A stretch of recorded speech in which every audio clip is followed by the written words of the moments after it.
Salam sehat untuk kita semua. Bertemu kembali dalam kesempatan ini untuk membahas topik logika matematika. Saya Andri Anugrahana. Kita akan belajar bersama apa sih logika dalam matematika itu. Kita sering menggunakan kata logika ya, ketika kita berkomunikasi dengan teman atau dengan sahabat kita begitu. Lalu kita sedang ngobrol dalam beberapa orang, lalu kita sering mengatakan nggak masuk gitu, logikanya nggak masuk begitu ya. Atau kadang kita mengatakan bahwa logikanya nggak jalan begitu. Sebetulnya apa sih penggunaan kata logika? Kenapa kok kita menggunakan istilah logika begitu? Apakah sama dengan logika matematika? Mari kita bersama-sama kita bahas bersama. Saya awali dengan asal kata logika. Jadi sebetulnya logika itu berasal dari kata logos, yang artinya pikiran ataupun akal budi. Atau kita juga perlu tahu bahwa selain logos juga dari kata ratio yang berarti pertimbangan. Sehingga logika itu dapat diartikan sebagai ilmu tentang bagaimana seharusnya kita berpikir untuk menghasilkan pertimbangan yang masuk akal, yang bisa diterima, yang valid. Maka kenapa kok kita sering ketika berbicara dengan teman-teman begitu lalu kita mengatakan bahwa logikanya nggak jalan, logikanya nggak masuk ya karena tidak sesuai dengan apa yang sedang dibicarakan, misalnya begitu. Atau tidak masuk akal yang dibicarakan sehingga tidak bisa diterima oleh teman-teman atau orang lain begitu. Logika ada juga yang menyebut sebagai ilmu seni, bahkan yang menyebutnya sebagai ilmunya ilmu, scientarium, seninya seni, artium. Kenapa kok disebut sebagai seni? Ya, karena salah satu seni berbahasa begitu ya. Kemampuan kita dalam berbahasa sehingga kata-kata pemilihan bahasa yang kita gunakan, gunakan itu mampu diterima dan mampu dinalar dan bisa masuk akal begitu ya.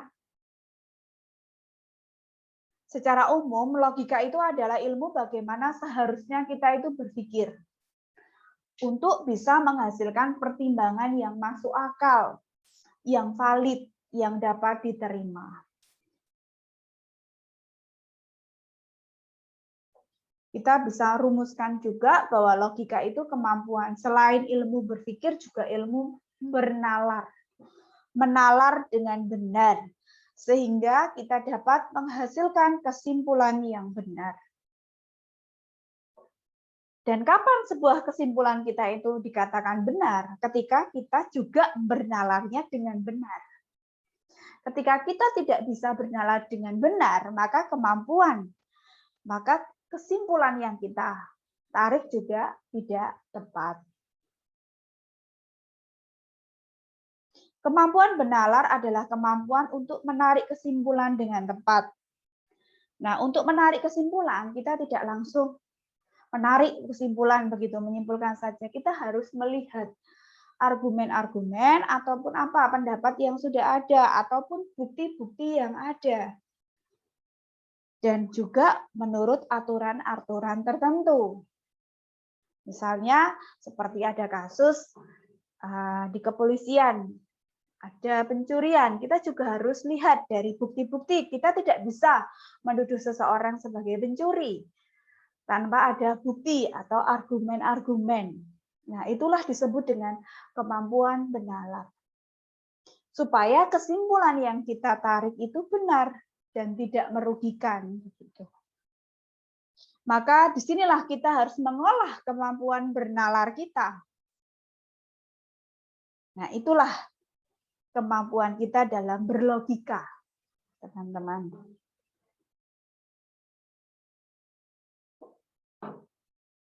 Selanjutnya, karena kita bicara tentang logika, kemudian tadi dikatakan bahwa logika itu sebuah seni, begitu ya. Maka berkaitan dengan sebuah kalimat juga, pernyataan apa yang menjadi sebuah kalimat, pernyataan, maka ada kaitan erat juga dengan bahasa.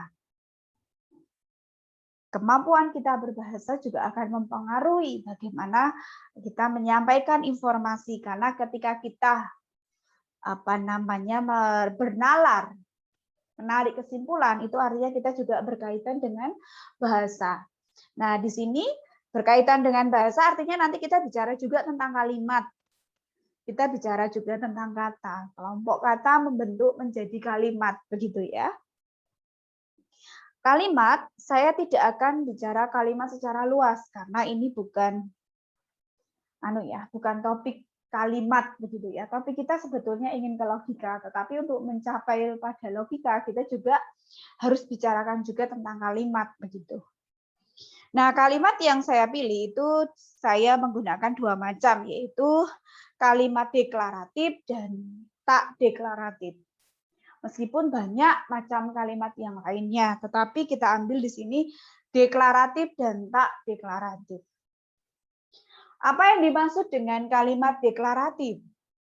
Adalah kalimat yang bernilai benar atau salah, namun tidak sekaligus benar dan salah.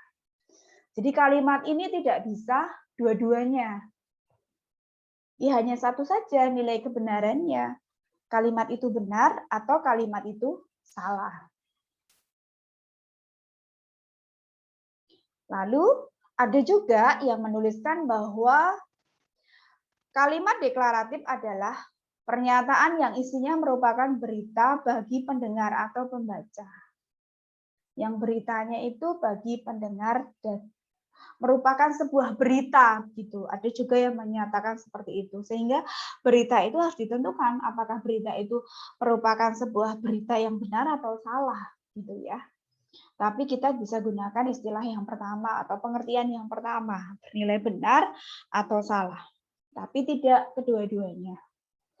Lalu ada kalimat tidak deklaratif. Tidak deklaratif itu maksudnya kalimat yang tidak mengungkapkan berita. Atau kalimat yang tidak bernilai benar ataupun tidak bernilai salah. Misalnya apa, teman-teman? Contohnya di sini. Presiden Republik Indonesia pertama, siapakah Presiden Republik Indonesia pertama? Itu adalah kalimatannya. Lalu, keluarkan semua kemampuanmu. Itu adalah kalimat perintah. Ini juga bukan merupakan deklaratif, kalimat deklaratif, karena tidak diketahui benar atau salahnya, hanya sebuah kalimatannya dan hanya sebuah kalimat yang merupakan perintah, instruksi, begitu ya. Lalu semoga tahun depan saya naik haji. Ini juga bukan berupa kalimat deklaratif, karena kita tidak tahu kebenarannya. Itu hanya sebuah harapan, kalimat harapan. Masalah dilakukan atau tidak, iya atau tidak, itu kan adalah sebuah harapan. Sama seperti kalimatannya dan kalimat perintah. Lalu teman-teman juga perlu tahu ada kalimat terbuka. Ini juga kita gunakan dalam logika matematika. Kalimat terbuka adalah kalimat yang tidak dapat dinyatakan benar salahnya karena memuat variabel bebas. Variabel itu apa toh? Variabel itu seperti X di sini ya. X merupakan bilangan negatif. Itu adalah variabel. Yang tidak tahu X-nya berapa. Nah, akan menjadi sebuah kalimat yang benar atau salah jika X-nya ini diganti dengan sebuah bilangan. Misalnya kita ganti dengan 2. Maka apakah 2 merupakan bilangan negatif?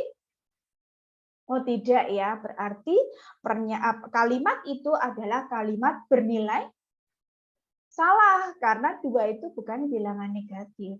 Kalau saya ganti dengan 5 merupakan bilangan negatif, apakah betul 5 itu bilangan negatif? Ya betul, 5 itu bilangan negatif, maka ini adalah menjadi kalimat bernilai benar begitu. Jadi ini masih berupa kalimat terbuka. Definisi kalimat lengkap bukan kalimat tanya, tetapi tidak bisa ditentukan benar salahnya disebut kalimat terbuka. Jadi kalimat lengkap asal bukan kalimat tanya dan dia tidak bisa ditentukan benar atau salahnya itu adalah kalimat terbuka juga. Misalnya di sini memakai sepatu. Siapa yang memakai sepatu? Ini kan harus diisi, baru dicek kebenarannya. 4 tambah X sama dengan 7, X-nya kita tidak tahu berapa, bisa akan menjadi benar, kalimat ini benar kalau X-nya berapa? Ya, kalau X-nya 3 ya, maka ini jadinya benar, karena 4 tambah 3 sama dengan 7. Ini akan berjadi kalimat salah kalau apa? Kalau diganti dengan 5 ya, atau diganti dengan 7 karena hasilnya tidak 7. Nah, begitu ya. Lalu tidak harus X, boleh juga P. P kurang dari 5. Ini masih kalimat terbuka.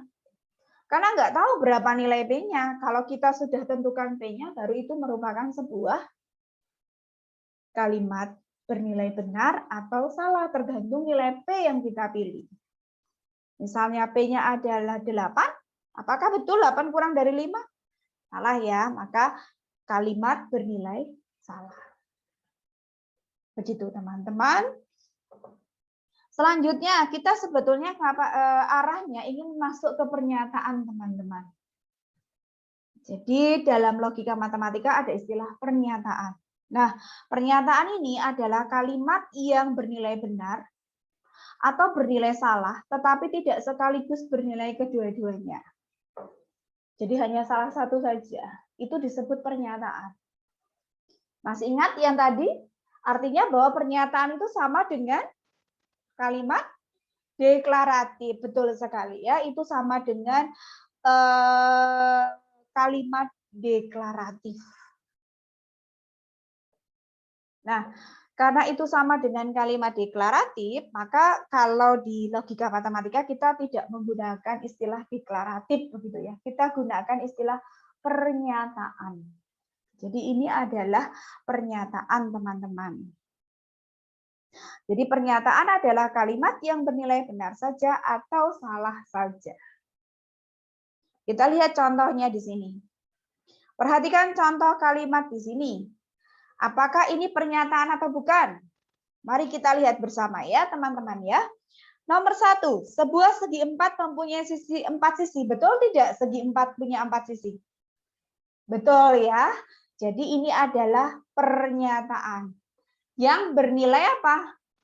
Benar, karena memang segi 4 punya 4 sisi. Nomor 2, ibu kota Provinsi Jawa Tengah adalah Semarang. Apakah betul ibu kota Provinsi Jawa Tengah Semarang? Ya, betul ya. Benar, maka nomor 2 ini juga pernyataan bernilai benar. Sehingga nomor 1 dan nomor 2 itu bernilai benar. Bagaimana nomor 3? Kita lihat bersama. Negatif 9 adalah suatu bilangan prima. Apakah betul negatif 9 adalah suatu bilangan prima? Salah ya, maka pernyataan ini, maka ini disebut pernyataan atau bukan? Ya tetap pernyataan, tetapi nilainya salah. Lalu nomor 4, 12 kurang dari 7. Apakah 12 kurang dari 7 itu adalah sebuah pernyataan? Iya.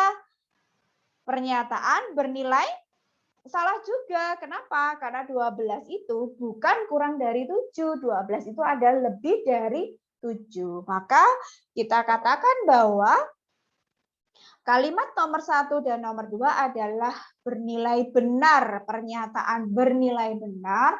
Lalu kalimat nomor 3 dan 4 adalah pernyataan bernilai salah. Itu ya. Oke, baik. Kita lihat yang bukan pernyataan. Apakah Siti berada di rumah? Kalimat tanya ya. Berarti sebetulnya bukan pernyataan itu sama dengan kalimat deklaratif ya, bukan kalimat deklaratif ya, karena kan pernyataan itu kan sama dengan kalimat deklaratif. Maka bukan pernyataan itu sebetulnya juga bukan kalimat deklaratif. Apakah Siti berada di rumah? Nah, ini adalah kalimat tanya.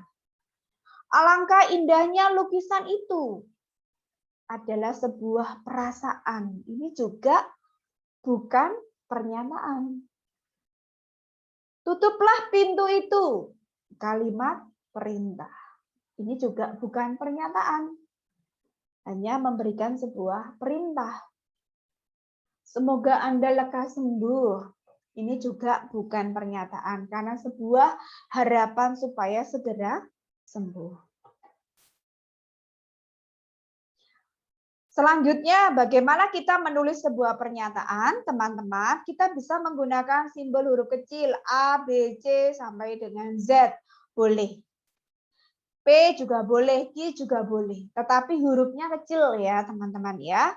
Tolong jangan keliru. Lalu yang huruf besar kita gunakan untuk nilai kebenaran. Jadi untuk simbolnya pernyataan itu hurufnya kecil, kalau untuk huruf besar itu untuk yang simbol kebenarannya. Jadi kalau benar itu B besar, kalau salah kita ambil S besar.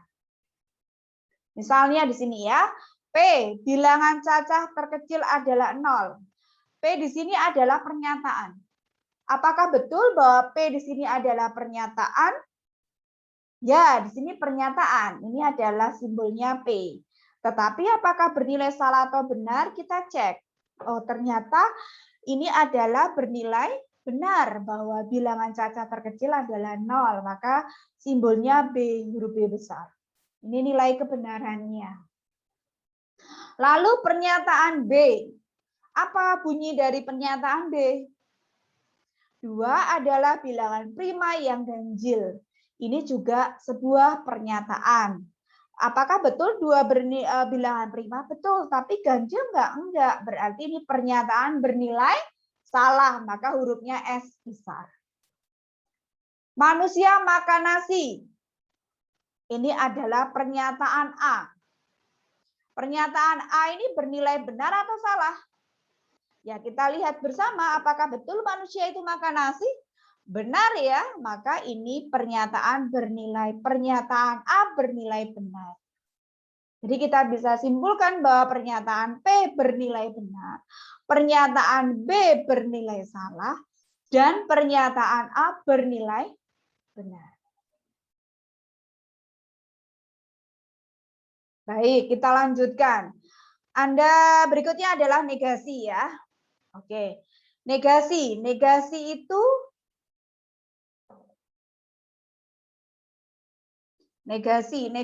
itu adalah lawannya, teman-teman. Kita lihat pengertiannya dulu di sini. Negasi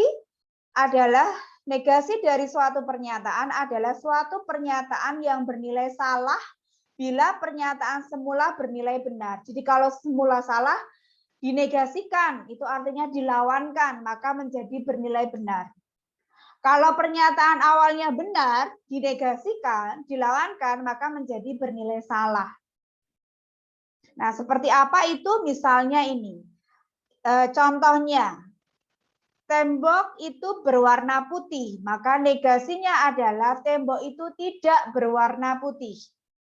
Atau boleh juga tidak benar bahwa tembok itu berwarna putih.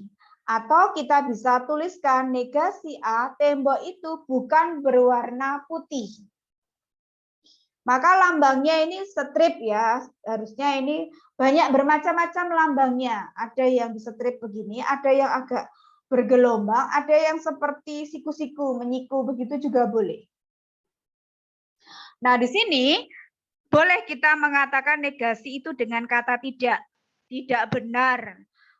Tembok itu bukan berwarna putih, boleh. Atau Ida suka mangga. Lalu Ida tidak suka mangga. Negasi D, tidak benar bahwa Ida tidak suka mangga, boleh juga. Atau Siti lebih tinggi daripada Ani. Tidak benar Siti lebih tinggi daripada Ani, negasinya. Lalu dinegasi. Atau boleh juga Siti tidak lebih tinggi daripada Ani.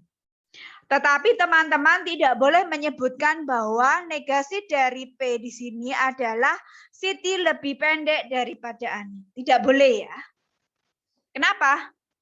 Kenapa? Karena lawan dari negasi itu bukan lebih tinggi, bukan bukan lebih pendek ya, tetapi tidak. Ada kata tidak di sini ya. Hati-hati. Lalu kalau contoh yang ini, coba ini agak sedikit menjebak begitu ya.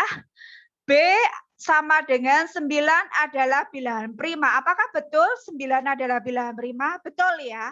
Maka di sini S-nya huruf besar. Salah, maaf. Ini adalah salah ya, bahwa 9 adalah bilangan prima. Salah. 9 itu bukan bilangan prima. Maka di sini S huruf besar. Lalu kalau kita negasikan menjadi kalimat yang bernilai benar. Tetapi pernyataannya menjadi bagaimana?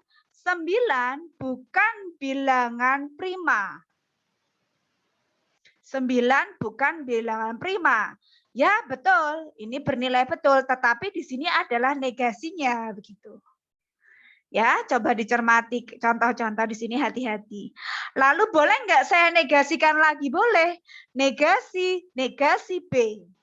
Kalau saya negasikan lagi kalimat ini menjadi apa? Negasi B. Jadi double negasinya 9 bukan atau kita boleh membuat tidak benar. 9 bukan suatu bilangan prima. Atau kalimatnya boleh menjadi kembali 9 adalah suatu bilangan prima. Jadi dinegasikan lagi double negasi boleh. Jelas ya? Oke. Lalu cara lambang itu ada buku yang menuliskan seperti ini, dibaca tahu begini, lalu ini menjadi nilai kebenaran untuk P, nilai kebenaran untuk Q, boleh saja ada yang menuliskan seperti ini. Lalu terakhir adalah tabel kebenaran, teman-teman. Tabel kebenaran itu nanti akan banyak Anda temui ketika bicara logika matematika. Jadi ini salah satu contoh tabel kebenaran paling sederhana. Jadi kita harus menulis dulu, ini dibuat tabelnya, lalu kita buat ini simbol dari pernyataannya. Karena baru satu pernyataan, yaitu pernyataan P. Maka dia disebut pernyataan yang tunggal gitu ya, kalimat tunggal begitu ya. P lalu sebuah pernyataan itu tadi sudah kita bicarakan ada dua kemungkinan, yaitu bernilai benar saja atau salah saja. Maka di sini B besar dan S kecil. Karena ini dinegasikan, maka kita menjadi lawannya. Lawan dari P itu adalah salah, benar menjadi salah, lawan dari salah menjadi benar. Sehingga menjadi sebuah tabel kebenaran. Jadi kalau benar itu dinegasikan, hasilnya adalah salah. Jika salah dinegasikan, itu adalah hasilnya benar. Begitu. Jadi hati-hati dengan tabel kebenaran dari negasi di sini, dan hati-hati ketika Anda menuliskan kebenaran dari suatu atau negasi dari sebuah pernyataan. Dilihat dulu kalimatnya. Dan hati-hati misalnya kali pernyataannya seperti ini. Andi memakai baju hitam. Itu adalah sebuah pernyataan. Lalu negasinya bagaimana? Andi tidak memakai baju hitam. Kalau Anda menuliskan Andi memakai baju putih, apakah betul? Salah ya, karena negasi dari hitam itu bukan berarti putih gitu ya, tapi tidak hitam begitu ya. Jelas ya? Oke, baik. Saya kira sampai di sini dulu. Terima kasih.